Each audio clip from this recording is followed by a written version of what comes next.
സംസ്ഥാനത്തെ കലാപ്രവർത്തകരുടെ പെൻഷൻ വർദ്ധിപ്പിച്ച് സർക്കാർ ഉത്തരവിറക്കി. സാംസ്കാരിക പ്രവർത്തക ക്ഷേമനിധി ബോർഡ് വഴി നൽകി വരുന്ന വിവിധ ധനസഹായങ്ങളാണ് വർദ്ധിപ്പിച്ചത്. നിലവിൽ നൽകി വരുന്ന സൂപ്പറാന്വേഷൻ പെൻഷൻ 4000 രൂപയിൽ നിന്നും 5000 രൂപയാക്കി.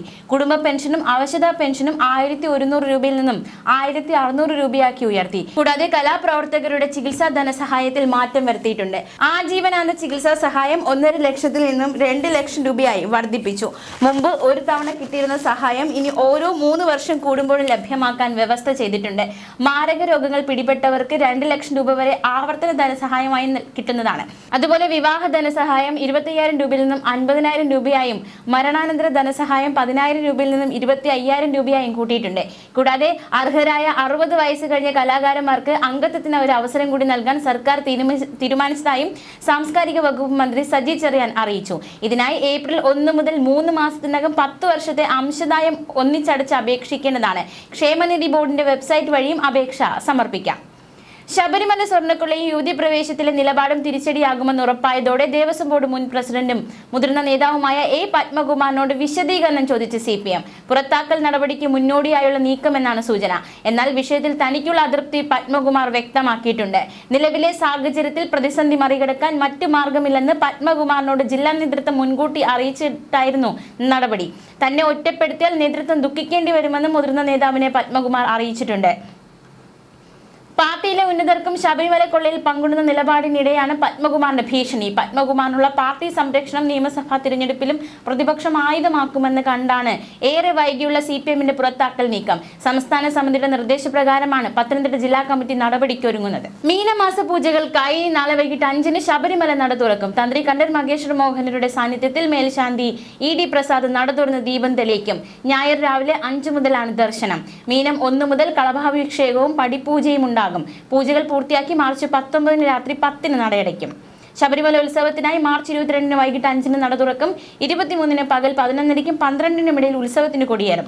24 മുതൽ 31 വരെ എല്ലാ ദിവസവും ഉച്ചപൂജയ്ക്ക് ശേഷം ഉത്സവ ബലി ഉണ്ടാകും. മാർച്ച് 31-നാണ് പള്ളിവേട്ട. ഏപ്രിൽ 1-നാണ് ഭഗവാന് പമ്പയിൽ ആറാട്ട്. ഏപ്രിൽ 1-ന് രാവിലെ 9-ന് സന്നിധാനത്ത് നിന്നും ആറാട്ട് ഘോഷയാത്ര പമ്പയിലേക്ക് പുറപ്പെടും. ആറാട്ട് ഘോഷയാത്ര സന്നിധാനത്ത് തിരിച്ചെത്തിയ ശേഷം രാത്രി 10-ന് നടയടയ്ക്കും. ദർശനം ആഗ്രഹിക്കുന്നവർ വെർച്വൽ ക്യൂ വെബ്സൈറ്റ് വഴി ദർശന സ്ലോട്ട് ഉറപ്പുവരുത്തണം. സന്നിധാനത്ത് താമസം വേണ്ടവർക്ക് www.onlinetdv.com എന്ന വെബ്സൈറ്റിൽ മുറി ബുക്ക് ചെയ്യാം. തൃശൂർ എരുമപ്പെട്ടിയിൽ വയോധികയെ കടിച്ചുകൊന്ന നായയെ പിടികൂടി തല്ലിക്കൊന്ന നാട്ടുകാർ. ഇന്നലെ അർദ്ധരാത്രി കഴിഞ്ഞതും നാട്ടുകാർ നടത്തിയ തിരച്ചിലാണ് നായയെ കണ്ടെത്തിയത്. കടങ്ങോട് പഞ്ചായത്ത് അധികൃതർ നിയോഗിച്ച വന്യജീവി സംരക്ഷകനാണ് നായയെ പിടികൂടിയത്. പിടികൂടിയ നായയെ നാട്ടുകാർ ചേർന്ന് തല്ലിക്കൊന്നു. നായയ്ക്ക് വിഷബാധയുണ്ടോയെന്ന് അറിയാൻ പരിശോധന നടത്തും. നായയുടെ കടിയേറ്റ 3 നാട്ടുകാരെയും ആശുപത്രിയിൽ പ്രവേശിപ്പിച്ച് കുത്തിവയ്പ് നടത്തി. അതേസമയം കാർത്തിയാനിയുടെ മൃതദേഹം കാണാൻ നാട്ടുകാരെത്തിയപ്പോൾ ആംബുലൻസ് ഡ്രൈവർ പറഞ്ഞു, മനക്കെട്ട് ഇല്ലാത്തവർ ഇവിടേക്ക് വരരുതെന്ന്. മുഖത്ത് മാംസം അവശേഷിപ്പിക്കാത്ത രീതിയിലായിരുന്നു തെരുവ് നായയുടെ ആക്രമണം. നരച്ച മുടി രക്തത്തിൽ കുതിർന്നിരുന്നു. മാറിടത്തിൽ നായ ആക്രമിച്ചിരുന്നു. ഇന്നലെ വൈകിട്ട് 6 മണിയോടെയാണ് തൃശൂർ എരുമപ്പെട്ടിയിൽ കിടപ്പു രോഗിയായ വയോധികയെ തെരുവ് നായ കടിച്ചു കീറിക്കൊന്നത്.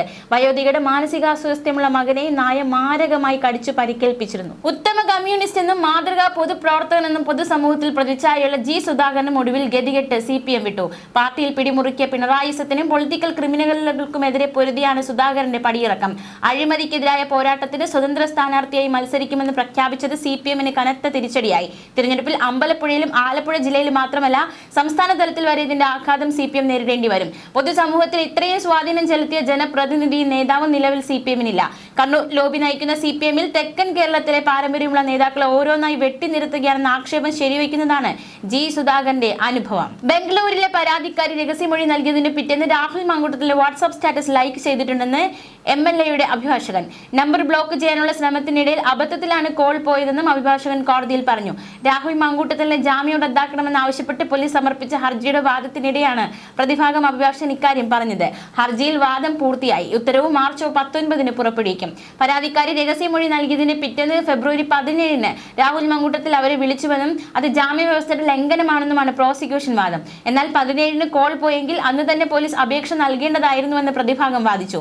ഇപ്പോൾ നിയമസഭാ തിരഞ്ഞെടുപ്പ് മുന്നിൽ കണ്ടാണ് ഹർജിയെന്നും രാഹുലിന്റെ ഭാഗം ജനുവരിയിലും അതുപോലെ തന്നെ പരാതിക്കാരുടെ അടുത്ത ബന്ധു രാഹുൽ മാങ്കൂട്ടത്തിന്റെ വാട്സ്ആപ്പ് സ്റ്റാറ്റസ് പരിശോധിച്ചതിന് തെളിവുണ്ടെന്നും പ്രതിഭാഗം വാദിച്ചു. മുഖ്യ തെരഞ്ഞെടുപ്പ് കമ്മീഷണർ ജ്ഞാനേഷ് കുമാറിനെതിരെ ഇംപീച്ച്മെന്റ് നീക്കം. ഇതിനായി 193 എംപിമാർ ഒപ്പുവെച്ച നോട്ടീസ് തയ്യാറാക്കി INDI സഖ്യം. ലോക്സഭയിലെ 130 എംപിമാരും രാജ്യസഭയിലെ 63 എംപിമാരുമാണ് നോട്ടീസിൽ ഒപ്പുവെച്ചത്. പാർലമെന്റിന്റെ ഏതെങ്കിലും ഒരു സഭയിൽ നോട്ടീസ് സമർപ്പിക്കാനാണ് സാധ്യത. ചട്ടപ്രകാരം ലോക്സഭയിൽ കുറഞ്ഞത് 100 എംപിമാരും രാജ്യസഭയിൽ 50 എംപിമാരും നോട്ടീസിൽ ഒപ്പുവെച്ചാലാണ് അവിശ്വാസ പ്രമേയത്തിന് സാധ്യതയുള്ളത്. ഈ നിബന്ധനകൾ ഇതിനകം പാലിച്ചിട്ടുണ്ട്.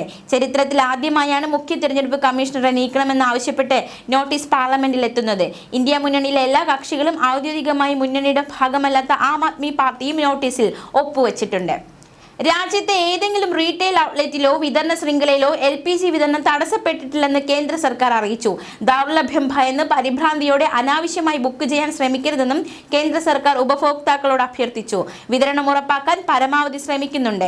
നിലവിൽ നഗരപ്രദേശങ്ങളിൽ LPG സിലിണ്ടറുകളുടെ ഏറ്റവും കുറഞ്ഞ ബുക്കിംഗ് സമയം 25 ദിവസവും ഗ്രാമപ്രദേശങ്ങളിൽ 45 ദിവസവുമായി നിജപ്പെടുത്തിയിട്ടുണ്ട്. ഒരു റീറ്റെയിൽ ഔട്ട്ലെറ്റിലും വിതരണം മുടങ്ങിയതായി റിപ്പോർട്ട് ചെയ്തിട്ടില്ല. ആശുപത്രികൾ, വിദ്യാഭ്യാസ സ്ഥാപനങ്ങൾ തുടങ്ങിയ ഗാർഹികേതര മേഖലകളിലേക്കുള്ള LPG വിതരണത്തിന് മുൻഗണന നൽകിയിട്ടുണ്ട്.